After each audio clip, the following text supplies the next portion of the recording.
There I am. How we doing? Sorry about that. It's CFLW, the show for this Monday, December the 8th, 2025. For some reason, like my camera input was a little bit different today. Anyway, hopefully you can see me. Hopefully you can hear me. Great to have you guys. I hope everyone is well on this Monday. Obviously, we had some impactful weather yesterday. We'll kind of recap what happened across Central Florida on our Sunday. We'll talk about what's going to be transitioning into a cooler, drier pattern for us here. Just still a very gloomy day ahead as we've yet to whisk away most of this cloud coverage. As always, CFLW, the show, is sponsored by the Lean Law Firm of Central Florida, your hometown homeowners insurance attorneys, offering free consultation and policy reviews. They'll walk you through the insurance claim process. All you have to do is go to leanonmelaw.com if you guys would like more information. Appreciate all those who joined me for the live stream yesterday afternoon and evening, covering the storms and the heavy rain that rolled across the area. Left behind right now is just a gloomy day with a few sprinkles outside and temperatures that are, of course, going to be held at bay because of the extra cloud coverage for us here.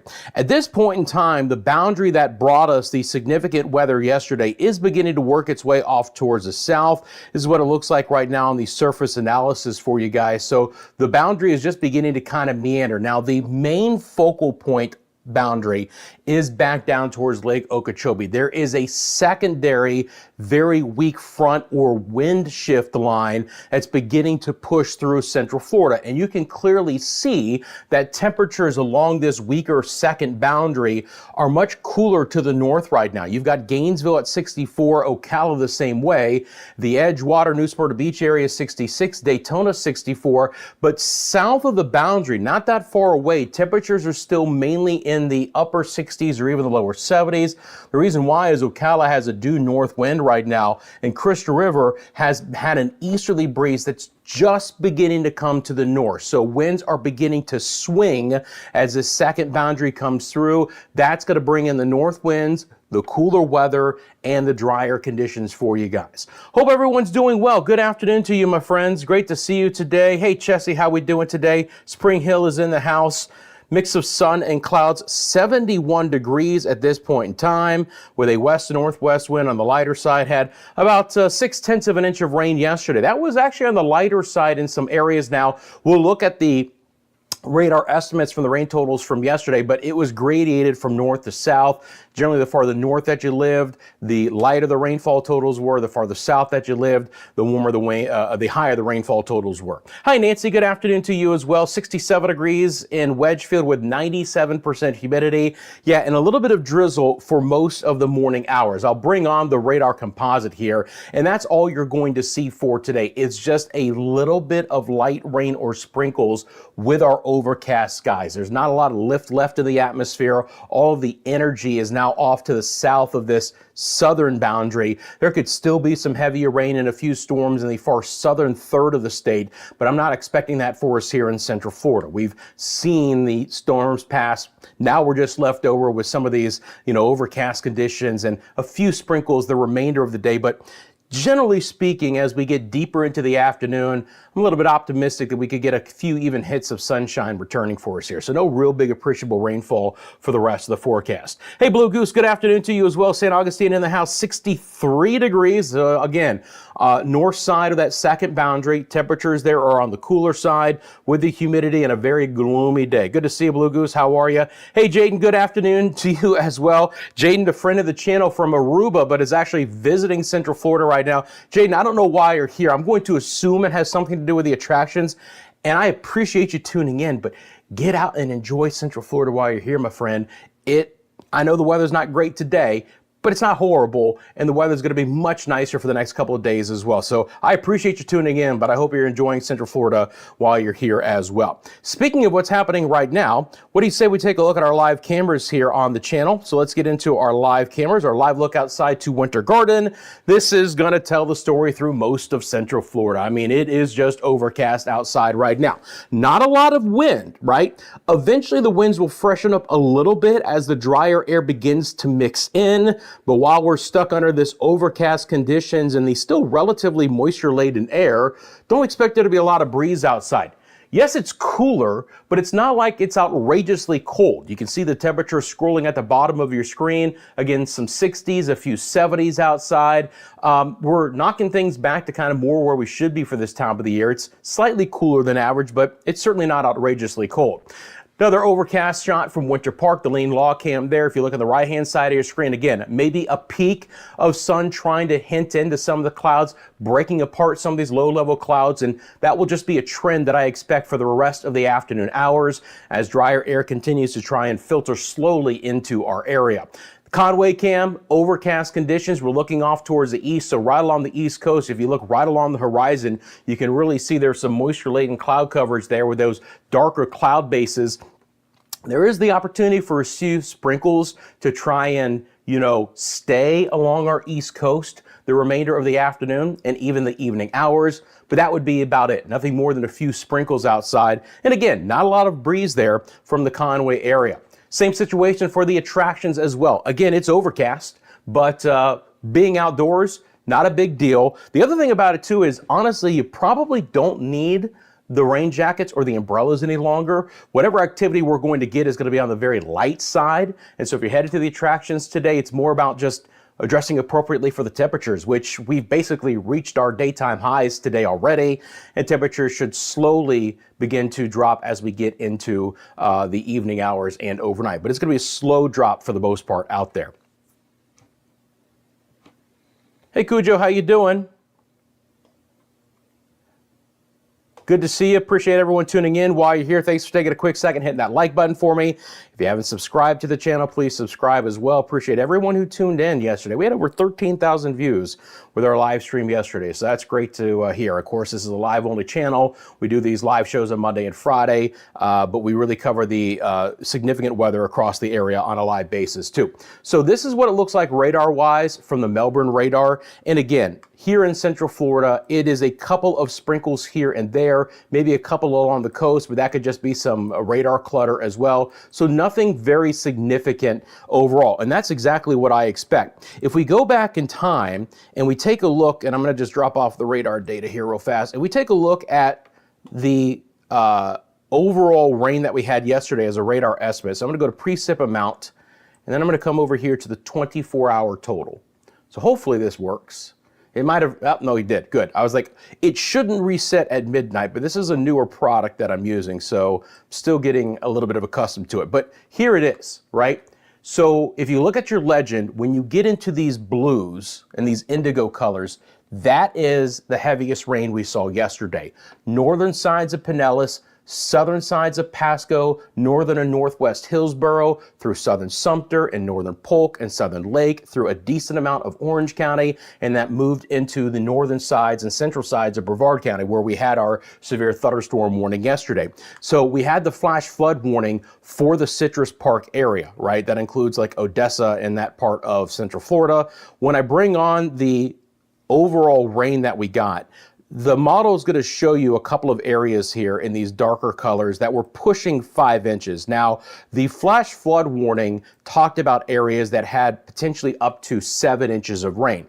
And sometimes when the rain is coming down very heavily, rainfall rates were more than 5 inches an hour from time to time, even though, of course, the storms are moving. They're not stationary, so you're not going to get 5 inches from one storm in one spot per hour, but it shows you the heavier rainfall. The radar estimates sometimes have a tough time actually showing you the correct amounts. They underdo the amounts that are out there with the very heavy rainfall that we had yesterday. So the fact that these numbers are showing a little bit less than what the Weather Service was discussing is certainly a plausible scenario. So within this 4.5 inch totals, we probably had some 5, 6, maybe even 7. But you get the idea here as we get towards Dade City, San Antonio, Zephyr Hills, you're going to see areas of 3 inches. And into the western sides of Orange County, we had some spots that were above 3 inches as well, including southern Lake County. And then just a fair amount of Metro Orlando were within that 3 to 4 inch totals with locally higher amounts. Again, embedded within this were 4, 5, and even 6 inches of rain. And if you guys have a rain gauge, you guys can let me know, or you want to give me an estimate in the comments section below.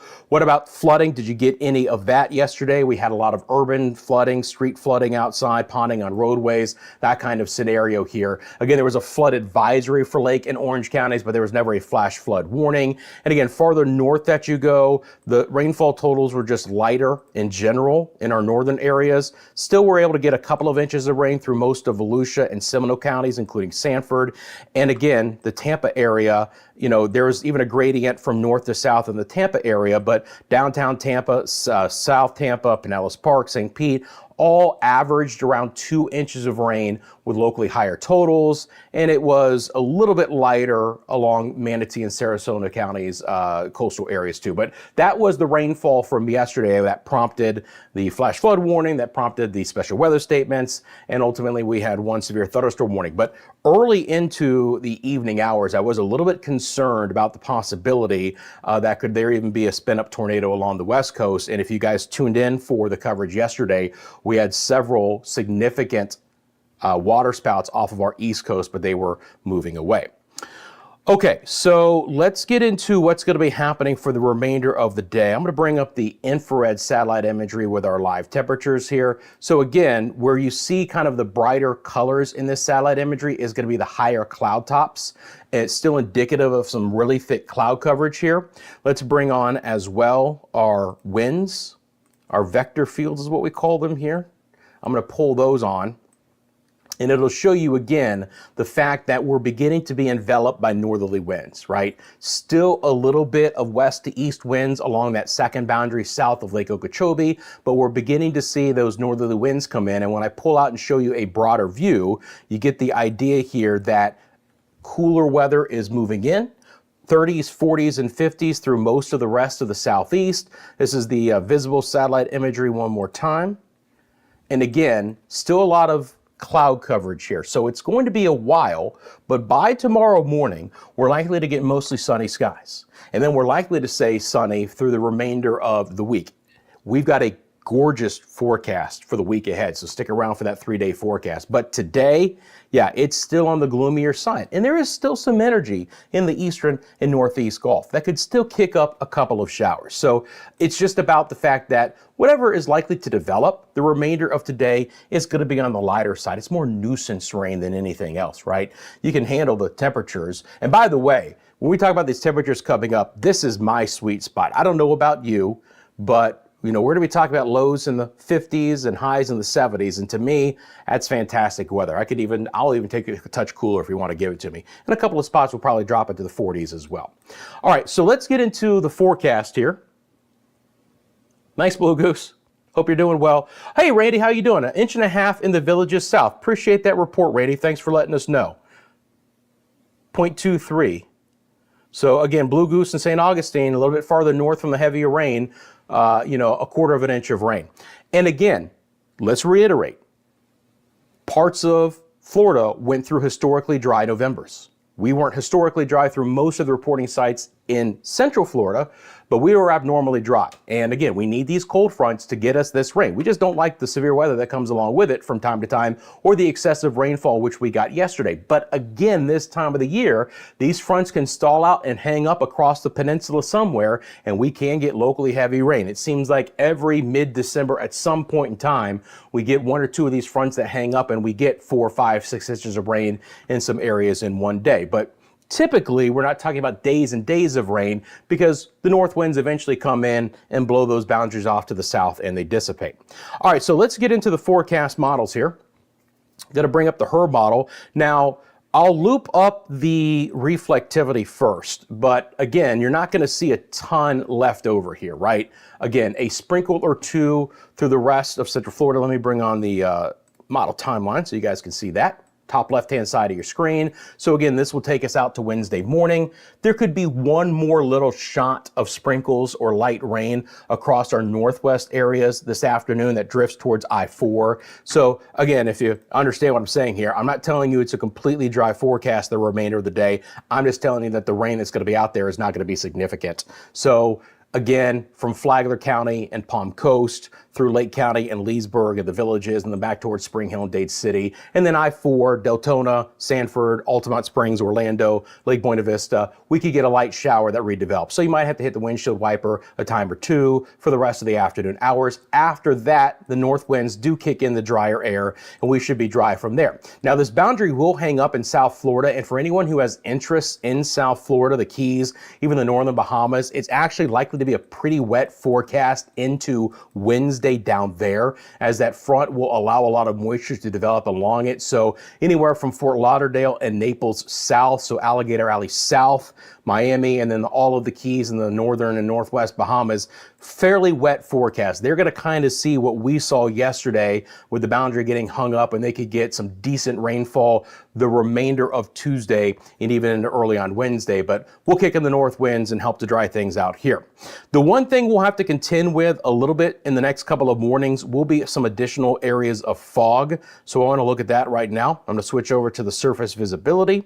We'll go over to 7 a.m. tomorrow. Now, a couple of things about this.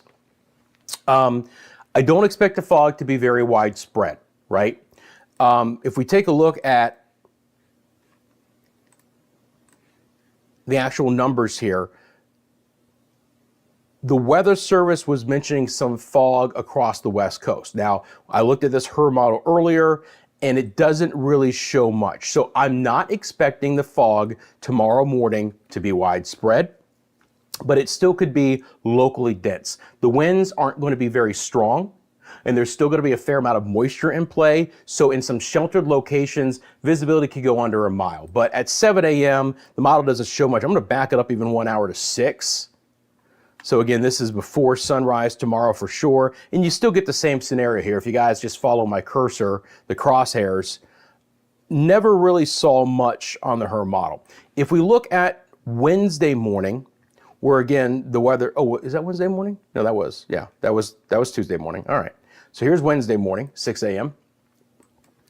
Again, now you get a little bit more in the way of some potential fog inland, like western sides of St. John's and inland Flagler and portions of Putnam into western Volusia and northern Lake County. So, you know, Crescent City and Pearson and Astor and De Leon Springs and DeLand and Orange City, there could be some locally dense fog. And I think the fog potential for Wednesday morning to be a little bit thicker and a little bit more widespread is there relative to tomorrow. But again, even most areas, you know, Metro Orlando, okay. Western areas where, again, the Weather Service offices are highlighting some fog potential. The model's not showing much. So I don't expect it to be crazy widespread. If anything, along the East Coast, the marine layer could try and stick around a bit because the winds are going to be onshore until Thursday. And this is an area that could still encounter a couple of sprinkles along the immediate coast and just some overall extra cloud coverage relative to everyone else. But in general, we're going to be drying out and getting a lot more sun. But just be aware that the next couple of mornings, there could be some isolated areas of locally thick fog, but I don't expect it to be extremely widespread. When we take a look at what's going to be happening temperature-wise here, so let me let's do this here. I'm going to bring up the temperatures and then loop this up. So if we take a look at this, and again, this is our HRRR model, our high resolution rapid refresh. There has been some extremely cold weather in the Great Lakes, the northern plains, the Ohio Valley, and the Northeast. You know, these temperatures, and we can look at those, are below zero in a couple of areas. When you start to see these blues coming into Florida, that's that cooler air. That's your 30s and 40s up north and 40s and lower 50s into central Florida. So if we go back to 6 a.m. tomorrow morning, if I keep wanting to go the right way here. All right, so if we take a look at kind of a snapshot of this, and I do have some city by city forecasts to show you guys, but you're gonna start to see a lot of 40s beginning to slip back in. Now look, this is not outrageously cold, right, for this time of the year, but it's certainly cooler. You get up into, you know, the northern tier of the state, and you're gonna see some 30s outside, but no freezing weather. All of this freezing weather is still locked well north of us. And then again, these, you might hear the polar vortex being mentioned a lot. You have some sub-zero temperatures in portions of the Northeast, right? And a lot of teens in the Great Lakes and the Ohio Valley. Is that outrageously cold for December? Not outrageously cold, but they're not getting a lot warmer in the afternoon hours. That's the problem. My point is this, pretty significant cold front that came through, right? Good amount of rain, strong, vigorous front, plunging in some colder air. But it's not outrageously cold. Certainly nowhere near freezing. The last couple of shows I've done for you guys, I've talked about what I've seen as the coolest weather over the next 2 weeks as we get closer to Christmas. Friday's show, I showed you guys that I believe it was on the 18th of December or the 17th of December, one of the two, that the European model had us below freezing across all of Central Florida. That's no longer the case. The European model now doesn't have that kind of cold air intrusion over the next 2 weeks. As a matter of fact, a lot of the cold fronts that come in bring morning lows about what we're going to see tomorrow, Wednesday, and Thursday mornings. Cool, but not outrageously cold. 40s, lower 50s along the East Coast. But again, jacket weather, chilly, but we're not even sweating the freezing mark. So at this point in time, and I always monitor this trend, the fronts that are coming through, and we're going to have some successive fronts coming in. It's not like we're going to just be high and dry over the next 2 weeks. We will have some impactful fronts coming back in, but these aren't transporting in the coldest air, the brunt of the colder air. All of that right now is staying way, way north of us. So we just don't have that due north wind. And again, part of the reason we can get some of that colder air is you start to get some snow cover developing in the Great Lakes and the Ohio Valley and even some of the higher terrain of the Appalachians, and that allows that colder air to dip farther south. But into December here, we haven't really seen that develop as of yet. So, as long as their temperatures are staying above freezing in the afternoon hours to our north, we're not likely to get the coldest brunt of that air. It's going to be shunted off towards the east. So I just wanted to kind of come back to what we talked about on Friday's show, where at this point in time now, between now and 2 weeks from now, so as we get towards Christmas week, I don't see sub-freezing temperatures. That doesn't mean the models can't flip. The models can't bring in some colder air, but I saw nothing that was really trying to get close at this point in time. So let's get into your city by city forecasts for the next few days. We'll start off in Orlando. First of all, outside of some sprinkles this afternoon, we're going to be dry the next few days with the north winds coming in. And it really is some nice temperatures. Tomorrow morning in Orlando, 50 for the morning low. It's certainly jacket weather tomorrow. Make sure the kids have a layer on when they head out. You send them out to the bus stop or you're dropping them off at school. Skies will just continue to clear. We could still start with some cloudier skies tomorrow morning, but then we'll end up at least mostly sunny, if not even full sunshine, with 67 the daytime high. For a very brief time, the winds are going to try and turn back out of the east rather than be out of the north, and we will see temperatures warm up slightly on Wednesday. So 52 the morning low and 72 the daytime high. It's room temperature Wednesday afternoon under mostly sunny skies. Beautiful weather. And the reason why the winds are turning out of the east briefly is there is another front coming in on Thursday, but this one is devoid of any moisture whatsoever, and it's going to be a dry frontal passage. Just like we've had from time to time in November, December, we do get these fronts that pass by with very, very low appreciable differences. And this will drop the temperature again on Thursday by a couple of degrees, but there will be no rain associated with this next front. So what you'll notice more than anything is that the temperatures come down just slightly on Thursday. So we're back to 49 for the morning low on Thursday and a 71 degree afternoon. Just fantastic weather. Again, if you like the cooler weather, you get to walk out in the morning. If you want the sunshine, the warmer weather, and you're back in the afternoon, you get it in the afternoon hours for us here. Low humidity as well. Just great weather indeed. Okay. Just checking the chat from time to time. If you guys have a question, let me know in the comment section below. If you're here, appreciate you guys taking a quick second, hitting the like button for me on the live stream. And if you haven't subscribed, thanks for subscribing as well. Chessie, this is for you. Spring Hill's forecast over the next 3 days. Again, could be a little bit of fog tomorrow, Wednesday, and Thursday mornings. I think the fog is a little bit more prominent potentially on Wednesday and Thursday, but again, it's going to be localized more than anything. Certainly much cooler in Spring Hill tomorrow. We're going to get down to 46 for the morning low, but again, we're not anywhere near the 30s, so it's jacket weather tomorrow morning. It is a much cooler but very pleasant afternoon. And mostly sunny skies, we're up to 67, 47 on Wednesday morning. Fog in the morning in some spots, jacket weather in the morning as well, and probably even the light jacket of the windbreaker in the afternoon hours. 69 the daytime high. And again, temperatures aren't really impacted in Spring Hill much by the next very weak front coming in. 49 the morning low on Thursday, 71 will be the daytime high. For my friends in the villages, certainly cooler here. Obviously, they get a little bit farther north and west, and you're still inland. These are our cold spots here in Central Florida. So sunny and much cooler in the villages tomorrow, 45 the morning low.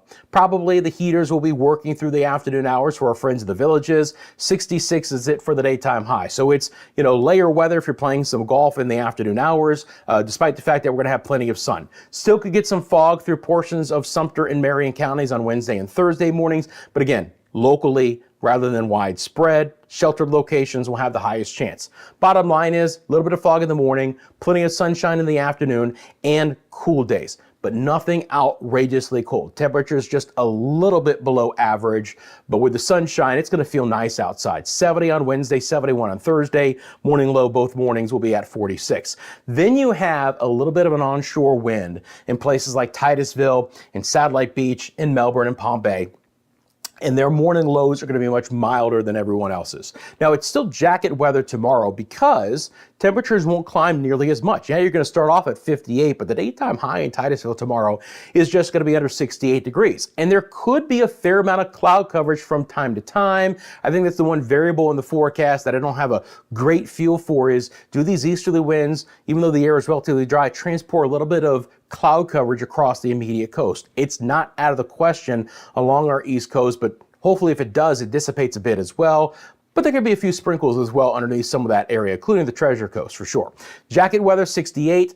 Cool start to Wednesday morning, but a beautiful afternoon. We get up to 72 degrees, and then sunny, a little bit more of a fresher north to northeast breeze in Titusville on Thursday. So I put in the chilly day for us here, but still nothing too cold. 52 the morning low, and 70 will be the daytime high. So looking fantastic the next couple of days for us here. So back over to the map.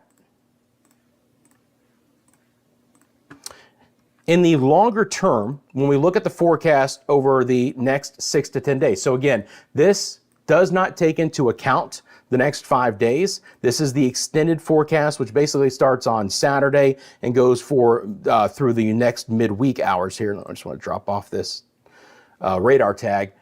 You can clearly see what I'm talking about. We still have our huge ridge of high pressure out west.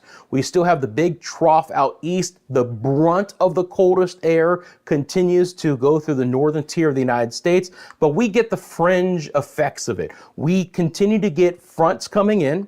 We continue to get the opportunity for some rain associated with this fronts and temperatures that will drop behind it. So for the next 6 to 10 days, the 6 to 10 day time frame, we are slightly have a greater chance to be below average temperatures, but nothing outrageously cold.